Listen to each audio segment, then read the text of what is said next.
Então, como que nós vamos iniciar aí a temática? Nós temos que partir de uma premissa, que é a seguinte: a estrutura básica do direito eleitoral, que fundamenta o direito eleitoral, a jurisdição eleitoral, está prevista na Constituição Federal.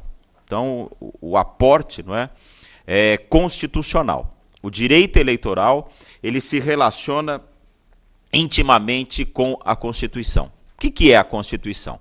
A Constituição é a norma fundamental do Estado, que estrutura o poder e assegura os direitos fundamentais dos cidadãos do Estado. Isso que é a Constituição. Temos que recordar aí uma noção, um conceito de Constituição. Em qualquer livro de direito constitucional que vocês consultarem, estará Constituição como uma norma fundamental. É isso que é a Constituição, uma norma fundamental. A Constituição, ela trata de estrutura do poder.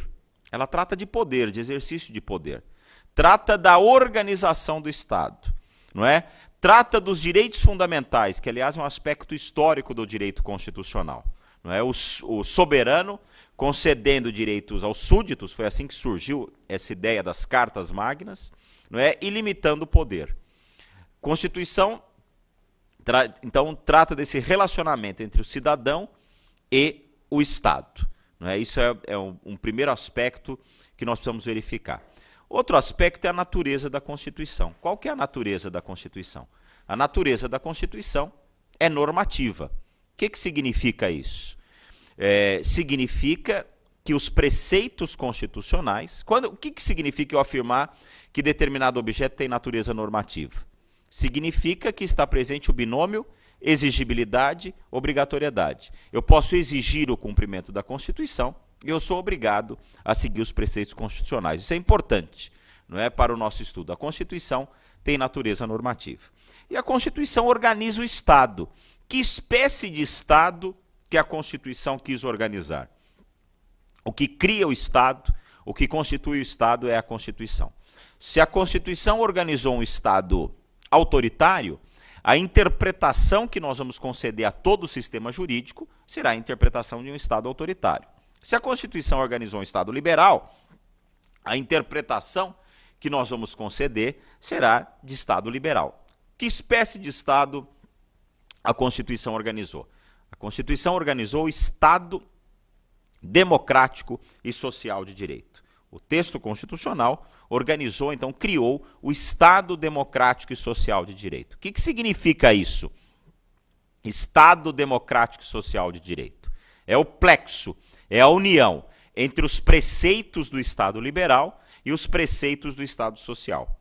Logo, o texto constitucional consagrou direitos que são aparentemente contraditórios. Consagrou o direito à intimidade, o direito à informação, o direito ao trabalho, o direito à greve, o direito à intimidade, direito à informação, direito à livre iniciativa, mas consagrou também o direito do consumidor, o direito à propriedade e o direito à função social da propriedade. Logo, o texto constitucional apresenta direitos que são aparentemente contraditórios e que serão conciliados, balizados no caso concreto.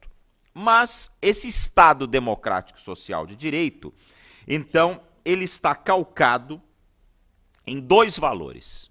Né? O que fundamenta o Estado democrático social de direito são dois valores. Um valor, assim, que nós podemos dizer que se aproxima mais do Estado liberal, se aproxima mais do aspecto individual, que é a dignidade da pessoa humana. Então, esse é o primeiro ponto. E o outro ponto basilar, que se aproxima mais do Estado social, é a cidadania. Então, nós podemos afirmar a Constituição Federal. A Constituição Federal criou um Estado democrático e social de direito, e esse Estado democrático e social de direito está calcado em duas pilastras: dignidade da pessoa humana e cidadania. Isso está previsto no texto constitucional. O texto constitucional diz que o Brasil tem como fundamento a soberania, a cidadania, a dignidade da pessoa humana, os valores sociais do trabalho, a livre iniciativa e o pluralismo político. Pluralismo político é um desdobramento da ideia de cidadania. Então, Constituição, Estado democrático e social de direito, cidadania. Quem é o cidadão? O que significa esse termo cidadania? Quem é o cidadão? O cidadão é aquele que participa dos negócios do Estado. O cidadão é aquele que participa dos negócios do Estado. E como que nós participamos dos negócios do Estado? Nós participamos dos negócios do Estado de várias formas.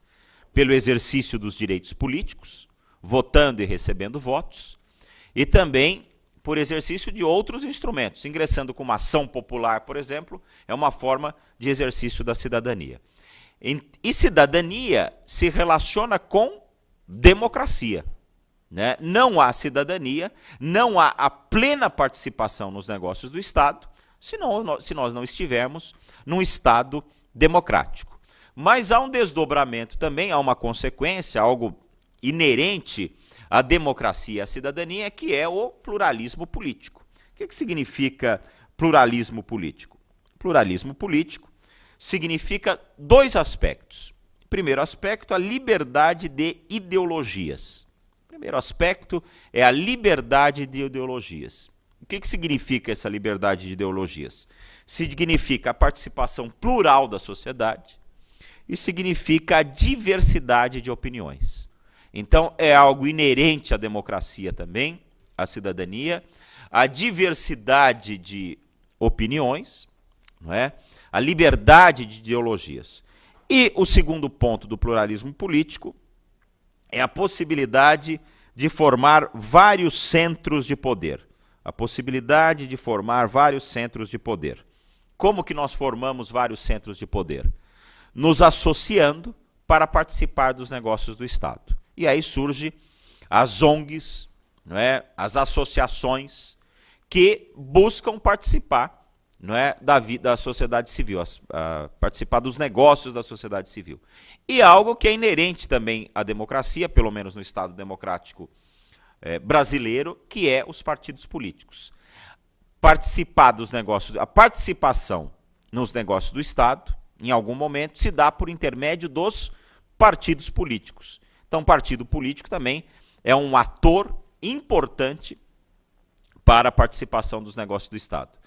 Como que eu participo dos negócios do Estado? Votando, né?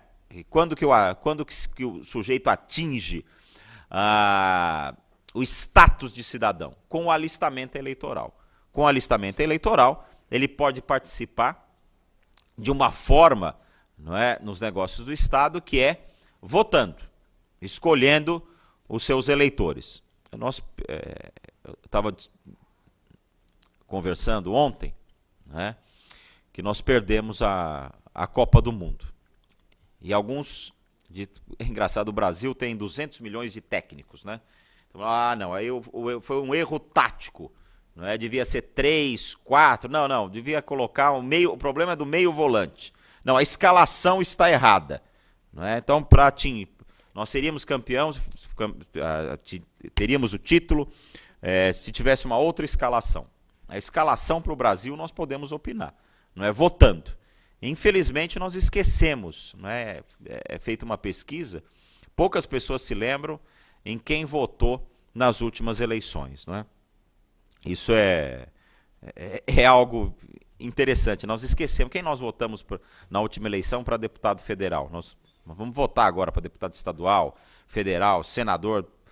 Na última eleição votamos em quem? Para deputado federal e deputado estadual. Ele correspondeu, apresentou projetos de lei, participou da vida parlamentar. A maioria se esquece, não é? Então, uma forma é votar. Outra forma de participar dos negócios do Estado é receber votos. Capacidade eleitoral passiva. E para receber votos, aí é o que eu falava há pouco. Eu tenho que estar filiado a partido político. Esta forma de participação se dá por intermédio dos partidos políticos. É interessante que alguns defendem, mas no Brasil nós não temos. Não existe a candidatura avulsa. Eu não posso me candidatar se eu não estiver filiado a partido político. Não é? A condição de elegibilidade é a filiação a partido político. O que não acontece, por exemplo, nos Estados Unidos da América do Norte. Lá existe a candidatura avulsa. É lógico que os candidatos a presidente da República aparecem, tem um maior destaque, os candidatos do Partido Republicano, né, e do Partido Democrata. Mas existem vários candidatos que se candidatam de maneira avulsa. Existe a possibilidade da candidatura avulsa. No Brasil, não. No Brasil, há a necessidade, a filiação a partido político. Então, esse relacionamento, né, entre o Estado, o cidadão, né, precisa de um regramento. E este regramento surge por intermédio do direito eleitoral. É interessante, eu não sei se vocês já verificaram, que houve um aprimoramento do direito eleitoral, ou se fala mais em direito eleitoral, dia a dia, não é? Há 20 anos não se falava tanto em direito eleitoral. Por que isso? Com a redemocratização do país e com o advento da Constituição de 88, que implantou o exercício da cidadania, houve a necessidade de se discutir o direito eleitoral, que é o limite, não é? Que é a forma de controlar esta relação jurídica entre o cidadão e o Estado. O que é o direito eleitoral? Tem uma definição aqui. O direito eleitoral é o ramo do direito público que estuda ou regula a organização e o exercício dos direitos políticos, no que se refere à capacidade eleitoral ativa e à capacidade eleitoral passiva. É o que eu falei há pouco. Compete ao direito eleitoral regular esta relação entre o cidadão, né, e o Estado. Regular essa relação entre votar e receber votos. O direito eleitoral, ele surge desde a Constituição, né, nós vamos pegar lá a norma básica, está nos direitos políticos, exercício dos direitos políticos, no texto constitucional, inclusive no capítulo dos direitos fundamentais. Então, essa participação nos negócios do Estado é um direito fundamental e passa por lei complementar, lei ordinária, até as resoluções do TSE. Quais são as principais normas? As principais normas do direito eleitoral é o Código Eleitoral, que é a Lei 4.737 de 65, que foi recepcionado pela Constituição de 88. Outra lei importante é a Lei Complementar 6490, que é a Lei das Inelegibilidades. Essa Lei 6490, ela foi alterada por um projeto de iniciativa popular e deu ensejo à denominada Lei da Ficha Limpa, né? Então, as questões de inelegibilidade decorrentes da denominada Lei da Ficha Limpa estão previstas no artigo 1º dessa Lei Complementar 6490. Depois a Lei Ordinária, Lei 9.096/95, que é a Lei dos Partidos Políticos. Partido político, falava há pouco, é algo importante no cenário democrático, então tem uma lei regrando, não é, a estrutura dos partidos políticos. Direitos, obrigações, prestação de contas à Justiça Eleitoral, recebimento do fundo partidário, não é? E aspectos importantes da vida partidária. E a Lei das Eleições, o regramento das eleições, que está na Lei 9.504/97. Essas são as principais normas que tratam do direito eleitoral. Além disso, as resoluções do Tribunal Superior Eleitoral. A Justiça Eleitoral tem uma característica singular, que é uma justiça que organiza as eleições, é uma justiça que julga também, tem questão jurisdicional, e a Justiça Eleitoral tem uma função normativa, né?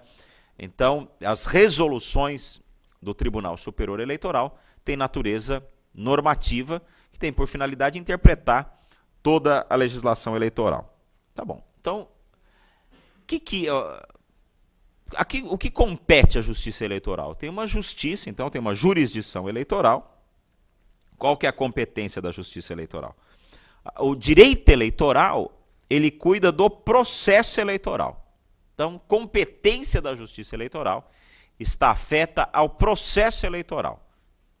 Não é? Esse relacionamento entre o cidadão e o Estado. O que é o processo eleitoral? Desde os atos preparatórios do pleito, né, as convenções partidárias, escolha de candidatos, até a diplomação dos eleitos. Né? Então, aí está um aspecto temporal, não é, de competência da jurisdição eleitoral. Essa é a limitação e preocupação direta, não é, da Justiça Eleitoral. A Justiça Eleitoral tem uma missão, né? O direito eleitoral tem uma missão. Qual que é a missão? Zelar pela lisura do pleito eleitoral. É essa a função do direito eleitoral. Então, o que compete à Justiça Eleitoral?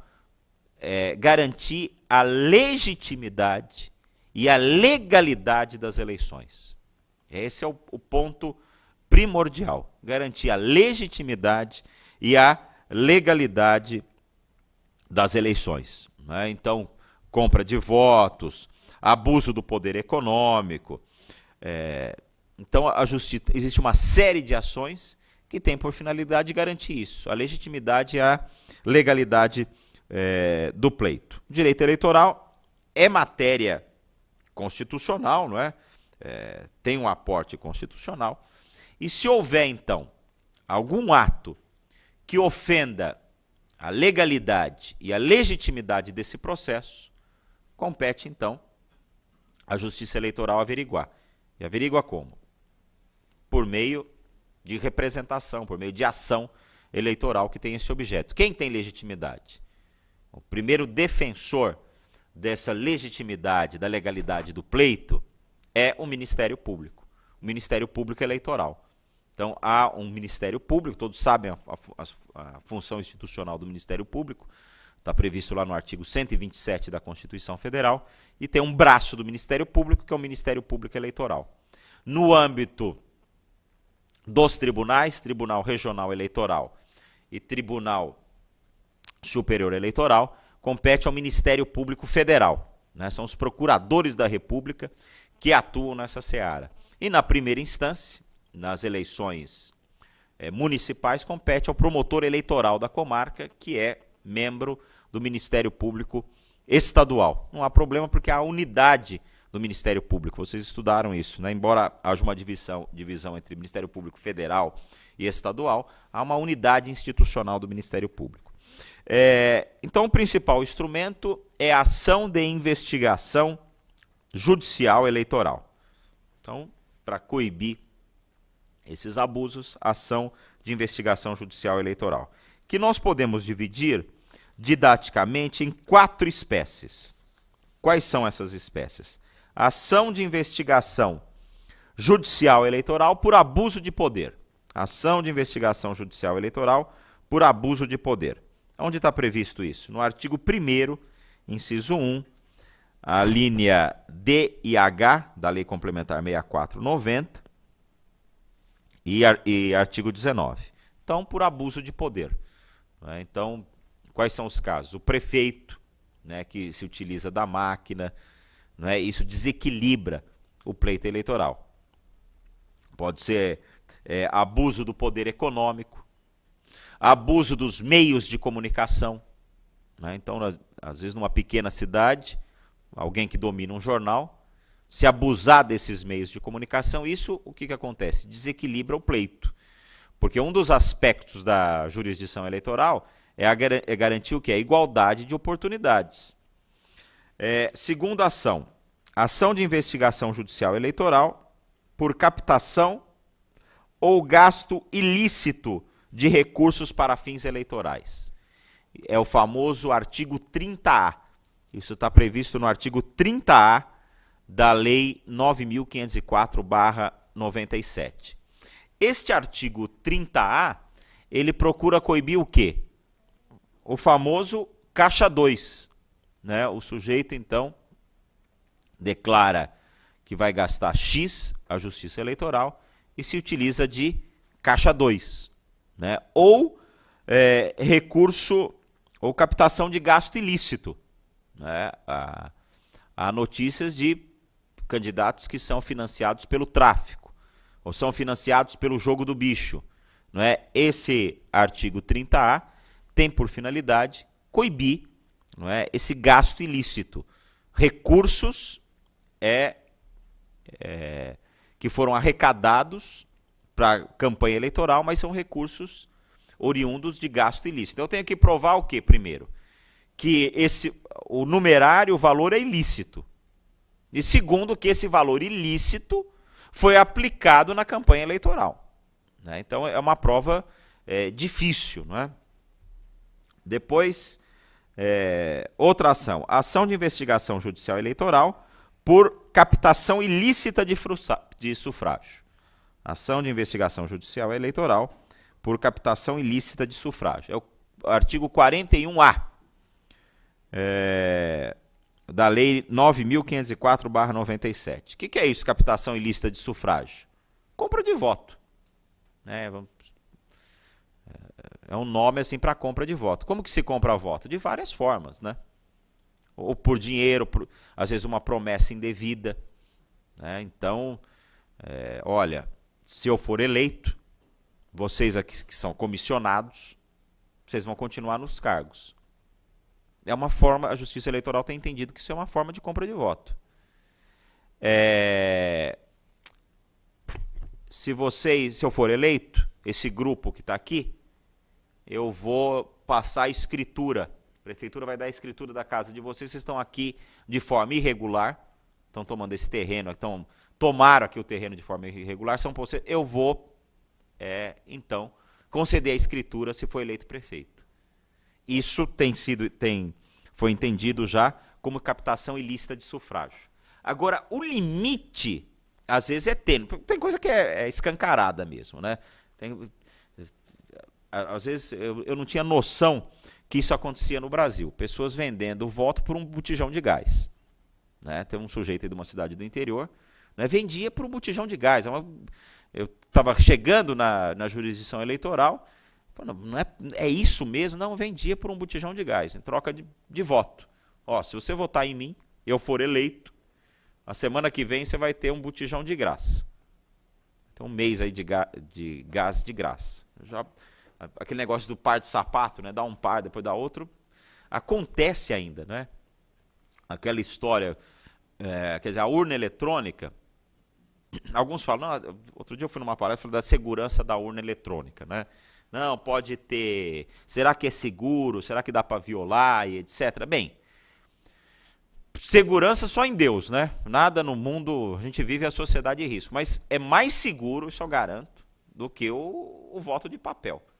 O voto de papel era uma insegurança, primeiro porque depois aprimoraram, mas antigamente o sujeito diz que entrava, conseguia uma cédula da Justiça Eleitoral. E aí ele escrevia o nome do candidato, lacrava e dava para o caboclo. Falou, escuta, você vai na zona eleitoral, assina, pega uma cédula em branco e coloca essa cédula na urna e traz a em branco no papel. E aí ele ia colocando o nome do candidato dele. Isso era chamada corrente, era comum. Não é? Aí passaram a avistar as cédulas para evitar isso. Mas conta até uma piada, né? Que o sujeito foi lá e aí entregou a cédula em branco pro coronel.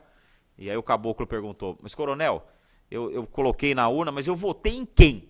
Eu nem vi, o senhor me deu lacrado, agora estou devolvendo em branco. Quem eu votei? Aí o coronel respondeu, mas o que é isso? O voto é secreto, poxa, não posso falar, né? É uma piada que reflete como existia a fraude eleitoral. Os mapistas, né? Então, tinha um funcionário da Justiça Eleitoral e um funcionário ia editando. Fulano, tal, e o mapista ia anotando.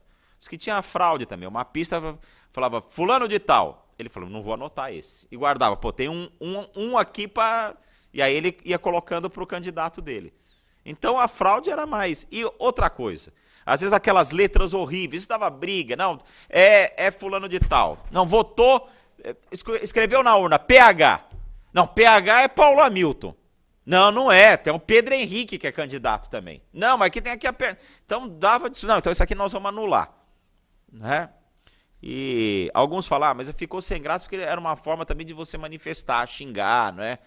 Então, uma vez votaram no Cacareco, né? Foi eleito. Então, mas essa questão da captação ilícita de sufrágio. Então tem coisa que é escancarada. Mas às vezes fica uma linha tênue, né, entre promessa de campanha e compra de voto. Eu posso ser, não sou candidato, viu, gente? Então não estou fazendo campanha, mas eu podia ser candidato. Aí falou, olha, se eu for eleito, eu vou apresentar um projeto de lei, né, para diminuir a alíquota do imposto que recai sobre os escritórios de advocacia. Isso aqui é um pleito, isso é promessa de campanha.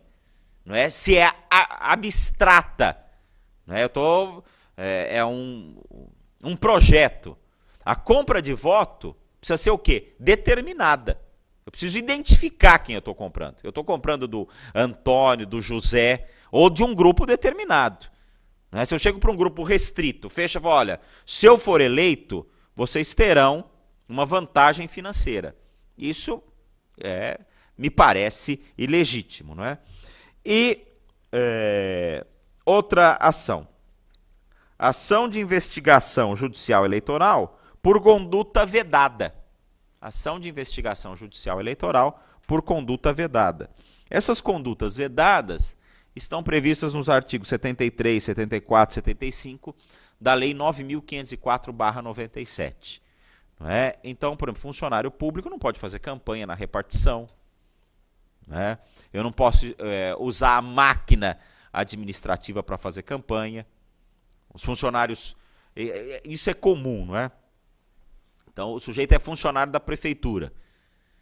E aí, eu sou comissionado. Eu tenho interesse que o prefeito seja reeleito para manter meu emprego. Isso é inerente ao homem. Não posso fazer campanha na prefeitura. Não posso fazer campanha no horário de trabalho. Depois, o meu trabalho terminou às 18, às 19 horas eu posso participar de comício, eu sou cidadão. Mas não pode no horário de trabalho. No horário de trabalho está trabalhando para a prefeitura, para a comunidade, não para o prefeito.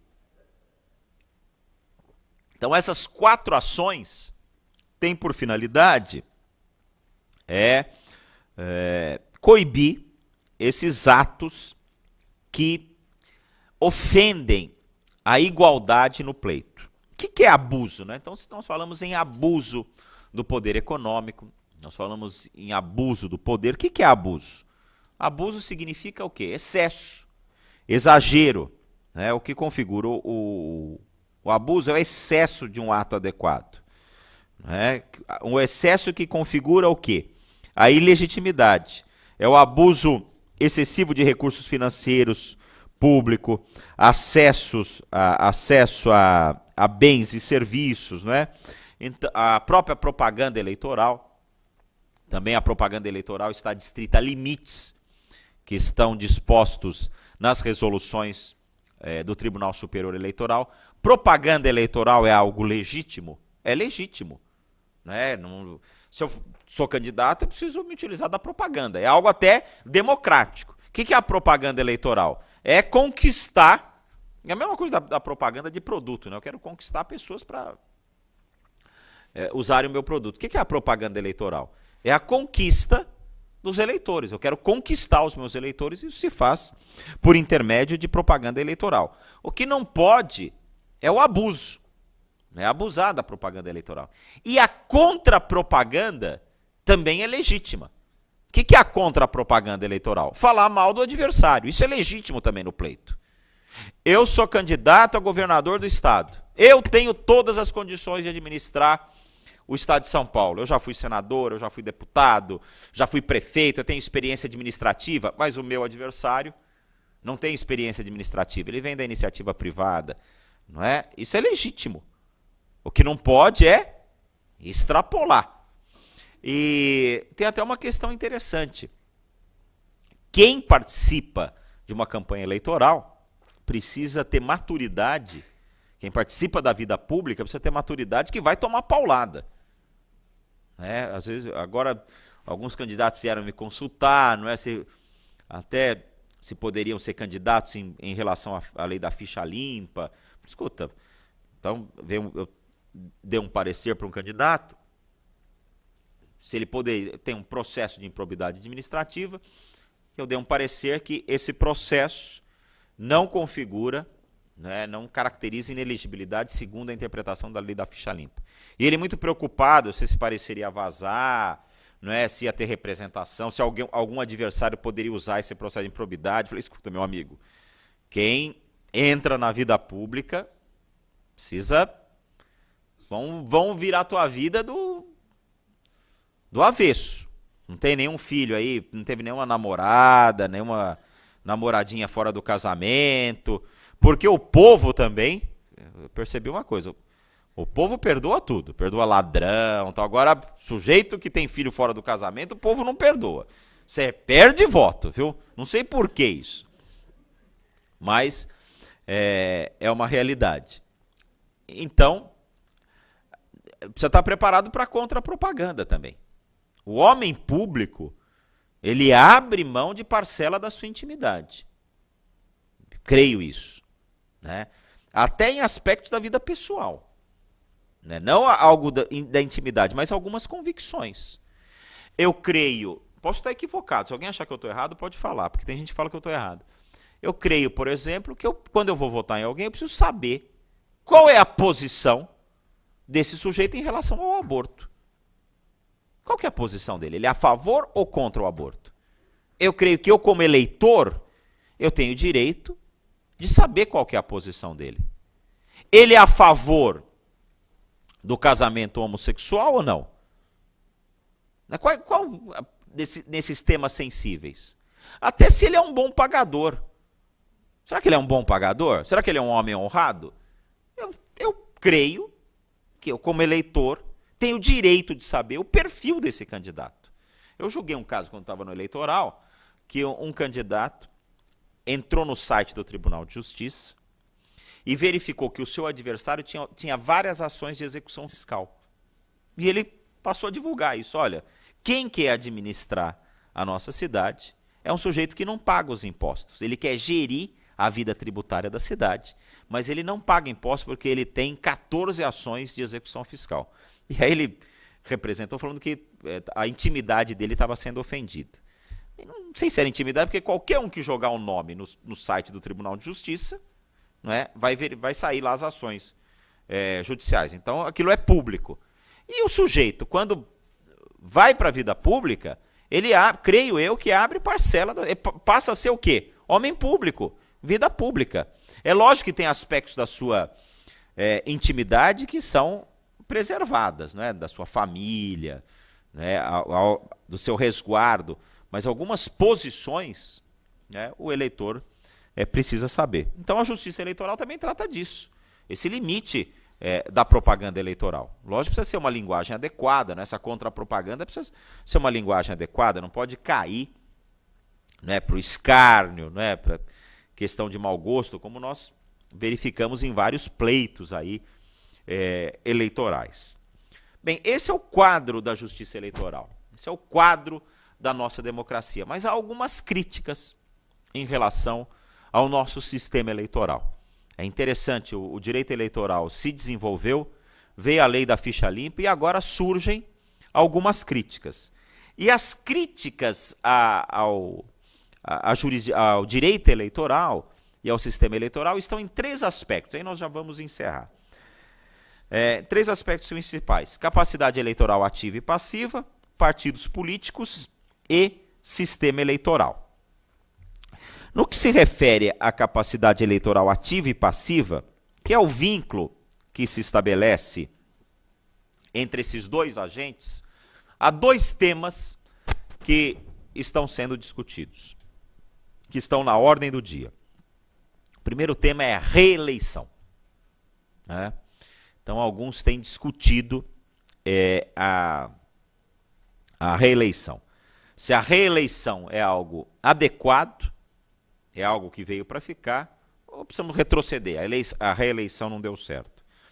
Alguns afirmam o seguinte, que a reeleição é um instrumento importante de continuidade democrática.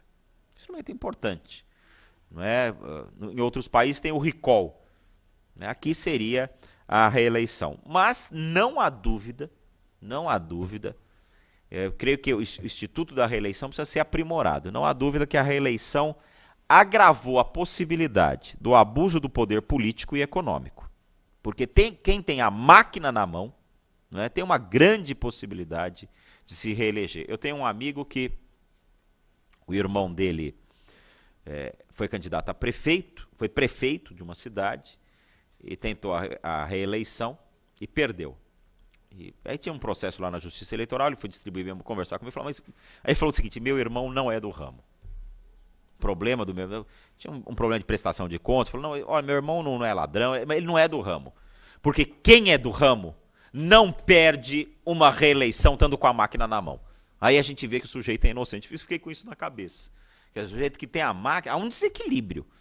Né? Então, a reeleição talvez precisasse ser revista, e o grande problema é o desequilíbrio eleitoral. Há um desequilíbrio, quem tem a máquina na mão e quem não tem. Alguns falam, talvez a desincompatibilização 6 meses antes, precisava mudar um pouco, aperfeiçoar essa questão da reeleição. E o outro aspecto é a representatividade, a representação política. Será que os deputados nos representam? E aí se fala na modificação do sistema eleitoral, da questão da representatividade. Né? Então precisaria, para melhorar a representatividade, precisaria mudar o sistema eleitoral. E aí se fala em votos em lista fechada, né, que seria, se fala em acabar com o sistema proporcional, porque hoje o sistema é proporcional, né? Nós votamos na legenda, forma o quociente eleitoral, então se eu tiver um grande puxador de votos, eu puxo outros que tiveram menos votos, a eleição é proporcional. Alguns falam, não, devia ter o sistema majoritário, ou seja, os mais votados, né? Não teria essa estrutura partidária. Mas aí, eu sou a favor do sistema proporcional porque fortalece os partidos políticos. Senão, só os mais votados, as minorias, não teriam a representatividade. Uma questão que já foi resolvida pela Justiça Eleitoral é a fidelidade partidária. Né? O sujeito precisa ser fiel ao partido. Né? Então, era comum esse troca-troca de partidos. Hoje já tem uma resolução 22.610, se houver a troca do partido político. Troca de partido político sem uma motivação, a justa causa, se eu provar que há discriminação pessoal, mudança da ideologia partidária, eu posso mudar de partido. Caso contrário, não. Eu devo ser fiel ao partido que eu fui eleito. Não é? Se fala em cláusula de barreira, isso precisa ter uma cláusula de barreira, não é? Que é o problema de a criação dos partidos políticos.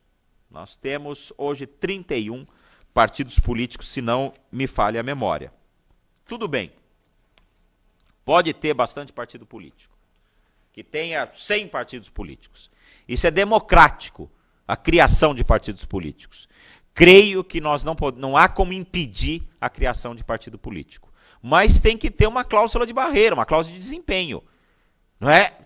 Qual que é a finalidade do partido político? É a tomada do poder. Essa é a finalidade. Isso é legítimo. Eu estou criando um partido político que eu quero tomar o poder segundo as regras democráticas, e aí implementar o meu programa de governo. Isso é a finalidade do partido político. Agora eu crio o partido, nunca tomo o poder, não consegue eleger deputados, e só negocia tempo de televisão, faz coligação, essa não é a finalidade. Então precisa ter uma cláusula de barreira. Se não tem o desempenho necessário, não vai ter acesso ao fundo partidário, não vai ter acesso a tempo de televisão. Não é? Isso já foi julgado pelo Supremo Tribunal Federal de forma equivocada, entendeu? Que a cláusula de barreira, ou cláusula de desempenho, ofendia o sistema democrático. Não. Isso, se voltar ao Supremo, creio que será melhor apreciado. Outra questão é o financiamento público das campanhas. Se fala, as campanhas hoje estão milionárias, não é? Ficou um negócio desproporcional. Então se fala em financiamento público, mas não sei se o financiamento público vai melhorar, porque já existe o financiamento público por meio do fundo partidário, mas estritamente público, não sei se é algo adequado, porque o cara não vai inibir o Caixa 2. Se fala em fim das coligações, né, que acabaria com esses partidos nanicos. Outra questão que é defendida, embora eu não seja a favor, é o voto facultativo. Se afirma que numa democracia eu tenho que ter a liberdade de não votar. Eu creio que o voto, além de ser um direito, é um dever com o país, então eu sou a favor do voto obrigatório. Embora, o voto é obrigatório. Obrigatório, eu nem gosto de falar isso, mas obrigatório entre aspas, não é? Porque se eu faltar, eu posso justificar, ou se não pagar a multa eleitoral. Se eu pagar a multa eleitoral, eu estou quite com a justiça eleitoral, né? Qual que é o valor da multa eleitoral? Olha, uma multa caríssima, não é? Então, um sujeito que não tem muito compromisso com a democracia, olha, no dia da eleição, vai ter um churrasco lá no Guarujá, boca livre, uma beleza, eu penso, 3,51 vale a pena. Então, não sei se o voto continua sendo... se o voto continua sendo obrigatório, né? Então, o sistema eleitoral, na verdade, ele deve conciliar, né, qualquer reforma, eu falo, qualquer reforma tem que pensar em duas coisas. A representatividade, eu tenho que representar a maior parcela da sociedade, todos precisam ter representação lá, quem é a favor do aborto, quem é contra o aborto, quem é a favor do casamento entre pessoas do mesmo sexo, quem é contra, todos vão estar representados na Casa Legislativa. Então, qualquer sistema eleitoral precisa se garantir a representatividade. E dois, precisa se garantir também a governabilidade. Né? Precisa garantir uma forma de se governar. Não adianta também ter uma representatividade, o executivo não consegue governar. Esse é o limite. O direito é a técnica dos limites, não é? Garantir a composição. E a composição no Congresso, a composição para governar é difícil, né? É uma arte, porque é interessante que a composição para derrubar é fácil, né? Mas a composição para governar, a coalizão, essa é a dificuldade. Até se fala o seguinte, que essas manifestações, né, que dizem que isso é uma característica do ser humano, né?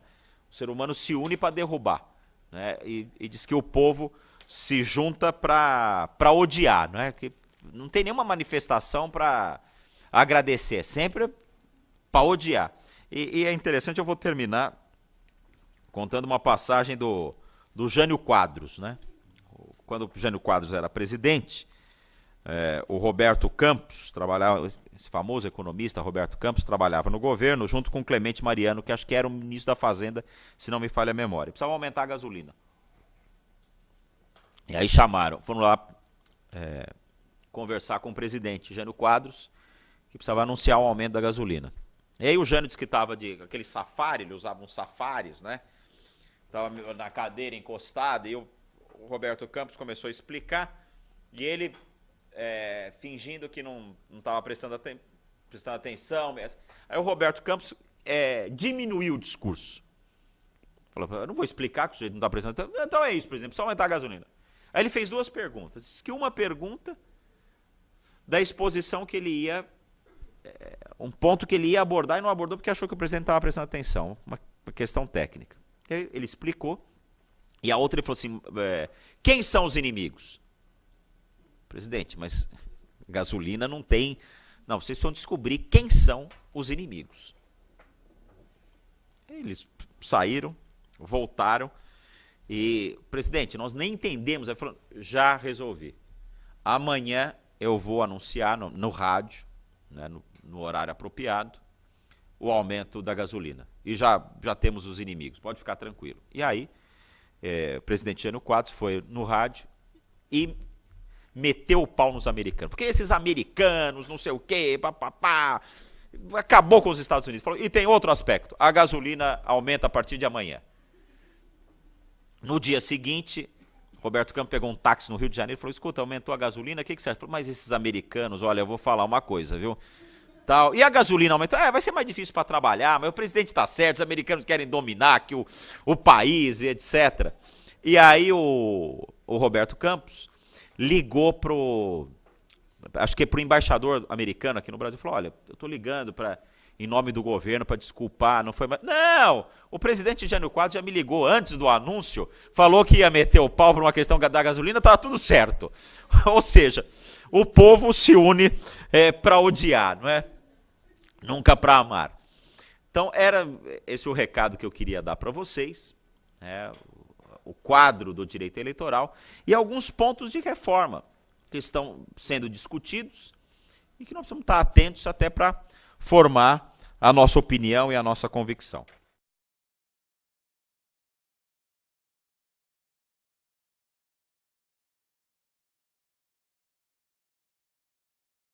Os valores sociais do trabalho, a livre iniciativa e o pluralismo político.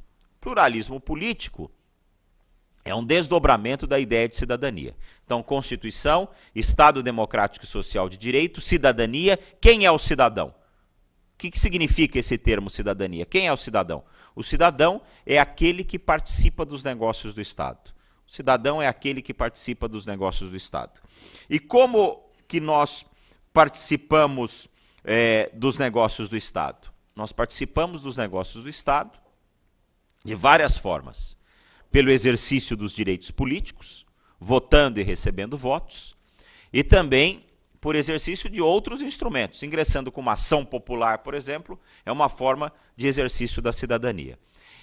E cidadania se relaciona com democracia, né? Não há cidadania, não há a plena participação nos negócios do Estado, se nós não estivermos num Estado democrático.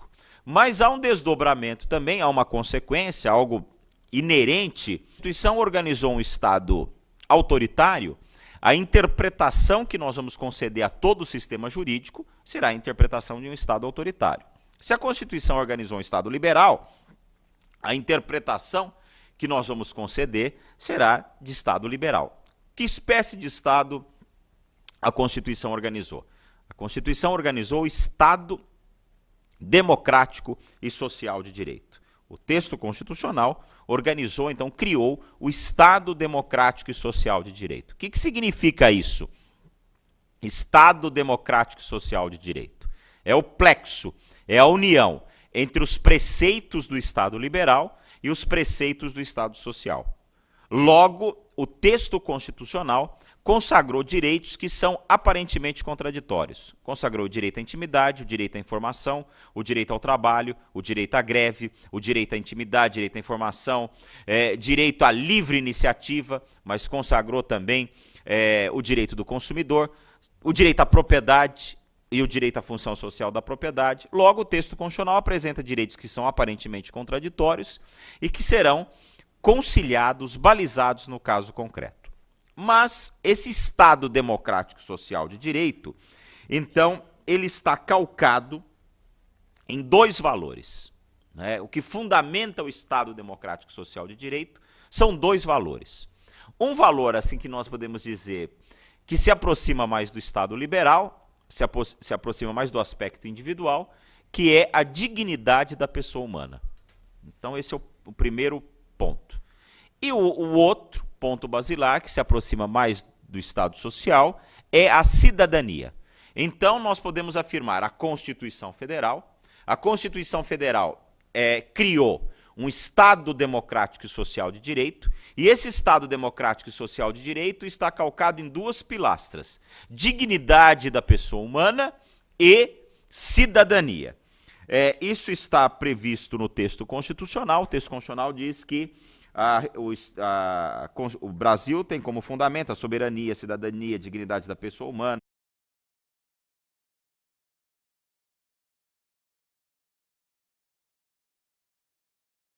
Então, como que nós vamos iniciar aí a temática? Nós temos que partir de uma premissa, que é a seguinte: a estrutura básica do direito eleitoral, que fundamenta o direito eleitoral, a jurisdição eleitoral, está prevista na Constituição Federal.